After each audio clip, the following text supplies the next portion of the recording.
Hello and welcome to another little chatting video. I've just gotten myself geared up to go on a little wander in the game today. And I'm gonna share how my little reading challenge went over the last week. Though it was a week and a few days ago now, I didn't get around to recording right after I finished it because I've not been feeling so good lately. And I thought that I was not going to be feeling well enough to record today even, but I've recovered a little bit. I'm feeling good. I'm gonna get it done anyway. But I will say apologies if I don't maybe have my full mental faculties together today. It's been rough lately. But aside from that, my reading challenge was, if you didn't catch it in the last video, I decided to try for 1 week, 1 full week, reading only one book at a time, which for me is quite a change. I usually have many books going all at once that I'm switching back and forth between really frequently. At any given moment, I'm usually reading something like 6 or 7 books and just bouncing between them as I feel like. So it was worthwhile calling it a challenge for me to try to only read one book at a time. So I ended up reading from four different books over the course of the week. 3 of those were books I had already started and finished over the course of the challenge, and then I had one that I started for the last couple days. So I finished Kalevala and The Bloody Chamber and One Piece Volume 59, which I only had half of that. That was a really small undertaking. And then I started The Garden Against Time. And I'm not going to talk much about the books themselves today, probably. They were lovely, but this wasn't really so much about the exact content of the books. That could be a different video if I want to talk more about the specifics of that kind of thing.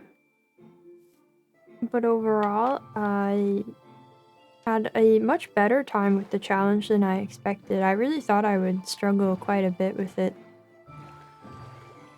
And it ended up being really easy and really enlightening. I was almost frightened in a way by the immense change that it made for me in my mindset. Did not expect there to just be ocean over here. Huh. I had a bit of a struggle really early on with wanting with sort of my attention and wanting to read other books. But I got over that pretty quickly and was able to do what I had hoped to do in this challenge, which was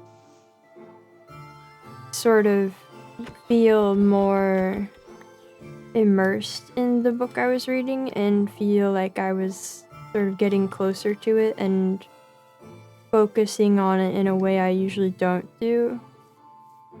So I don't know if I have any particular conclusions that brought me to about the things I was reading.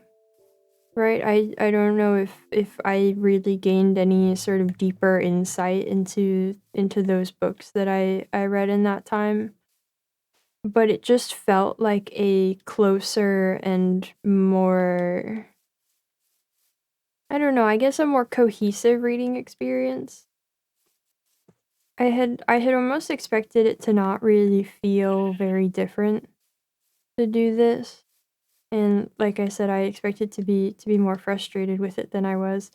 But I ended up, especially reading Kalevala, because I had almost half of it left, I think, when the challenge started. When I was reading that, I found myself wanting to be even more immersed in it than I was just by reading it and nothing else for that time. So that was really unexpected. I kept wanting to spend even more time with the book than I was, and to really, really slow down and take the time to think about the things that I found interesting in it and that I wanted to sort of be influenced by for my own work and in my own life and stuff. So that was an interesting effect that I didn't really expect. I don't think the Bloody Chamber really gave me quite the same feeling, but it's a very short book that's a collection of short stories. And I don't think that really could have given the same sort of impression. But even with that, it was good to be more immersed in the style of the writing, which is something I really enjoyed about the book, and what I really wanted was sort of my main takeaway from it, I guess. And in the end, this challenge led to me, in a way, wanting to read less, surprisingly. I've spent the last, I don't know, at least 6 months, I think, and probably longer, really focused on trying to read so many particular works and so many things that I want to be able to learn from and that I've chosen and want to sort of get more familiar with as influences for myself and for my own work. And I think I don't exactly know how, right? I don't know what exactly it was about this challenge that made me realize this, but I had this gradual realization that reading can't actually solve all my problems, and that even if reading these things is good for me and I do get things out of it, that it's not going to solve my problems that I have with my own writing and with what I want to be able to do. So that was really big, and I'm still kind of trying to figure that out. I read a couple of essays from Schopenhauer at the end of the challenge, because I was trying to find somewhere where somebody had put this into words, had said something that might help me figure out this thought and this feeling, and he has an essay about reading and how when you read a book, it's like someone else doing your thinking for you, and reading can be really good. He had a lot of thoughts that are not relevant to this as well, that are very, very intense and impassioned. But overall, I lost my train of thought. I lost my statement. Overall, I that resonated with me, that idea that you shouldn't rely on books to replace thinking, and that you have to think for yourself if you want to like get anywhere with any kind of I guess intellectual work, as a generalized statement. Not that, I don't know. I tend to not want to put that kind of importance on what I'm doing, but something else this challenge has given me, which I did not expect, was that it made me extra frustrated with not actually working on writing. because I've mentioned in, I think, the first video that I've been sort of planning a huge writing project, but doing this challenge, I think what I discovered is that a lot of what happens from me bouncing between different books is that I'm sort of distracting myself. It's a way to sort of, I guess, sublimate a certain impulse and to destroy a certain feeling that I tend to have towards wanting to create. It makes it feel like I'm always making progress towards something even though I'm not really. Where reading only one thing, I could no longer be distracted in that way. And I really came away feeling I went through this whole additional little arc in the middle of this challenge that was trying to deal with being frustrated about writing, and I ended up sort of learning how to just treat it as fun and approach it from a much less serious and high pressure sort of perspective, and just like do some writing. And so I don't know if I've been keeping up with it as a consistent practice as much as I would like, because ideally I kind of want to take a little bit of time every morning to do a little bit of writing practice. But for so long it just seemed so entirely unapproachable because I was so concerned with doing things in an ideal way. And I think now I've finally sort of learned how not to do that.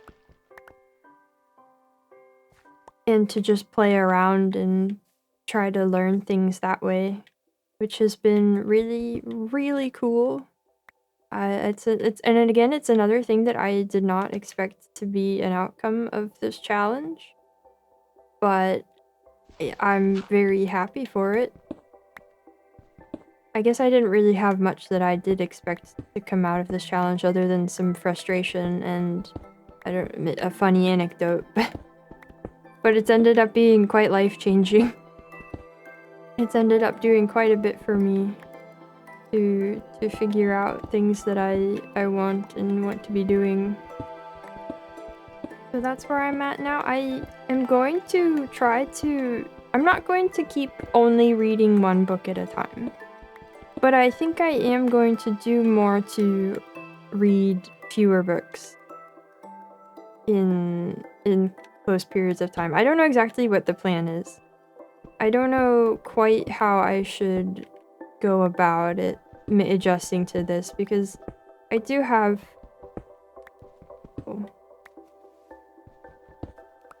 Oh. I do have a variety of books and interests and things that I want to keep up with. Like, I ended up starting The Garden Against Time at the end of this because it's a non-fiction. And I feel like it's been a while since I've read one of those, and I felt like I was missing something by not having that going without spending time absorbing information and learning things in a way that's sort of more immediate and direct than the kind of learning I get from reading fiction. I had been struggling with that, and so, you know, I want to at least be able to keep up with a couple different types of books. But I think I will definitely be going about it in a different way than I usually do. I was thinking maybe I can try, I only read one book in a day, or I have one book that I focus on for a week or so, something like that. But I don't know, it's going to take some more experimentation from here to try to find a better way. But I think I'm also just going to try to focus on doing less reading overall and doing more of actually spending time writing things out myself and thinking about stuff and improving my own abilities. I think what was it? I think it was I was at some point I was reading The Garden Against Time. I read these really great descriptions in there and these ideas that she was putting together about like gardens and history, and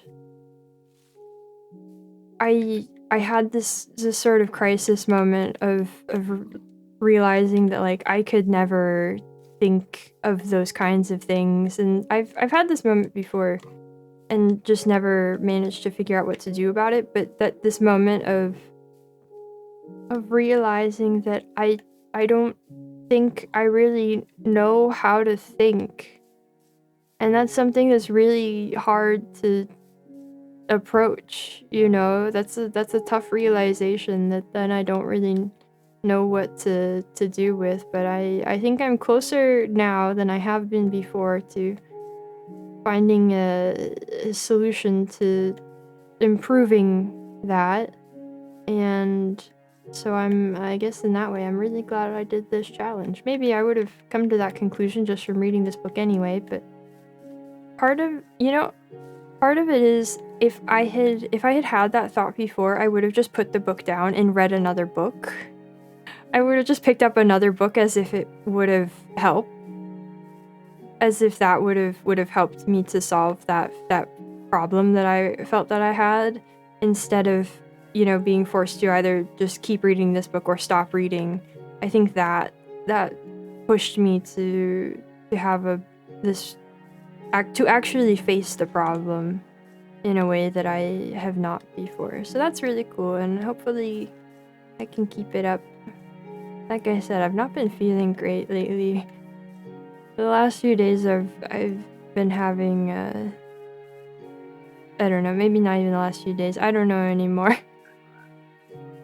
For the last little while, I keep just feeling ill and having sort of brain foggy episodes and stuff, so the thinking has not been strong, but I've had a few ideas for different writing practice things that I want to work on, so hopefully I can keep getting to those at least a little bit here and there and keep up with other work. But this also extends outside of reading. Something I was trying out concurrently with this is a slightly different sort of day plan for myself, where day and week plan, where I try to have one task that I'm focused on each week, and sort of not to the complete exclusion of other tasks, but one thing that I'm primarily focused on. And that's been pretty good too. I'm learning to slow down and take time with things and focus on stuff more directly than my usual panicked floundering between many tasks. So hopefully that'll continue to go well for me. And I think that's all I have for today. Keeping this one a little bit shorter today, at least a little bit shorter than last time. I didn't find anything especially exciting in my little wander now, but I have 2 other directions to wander in, so maybe I'll find something cool next time when I set out for that. But I hope you enjoyed hearing how the challenge went. I hope you enjoyed the video, and I hope to see you in the next one. Bye bye.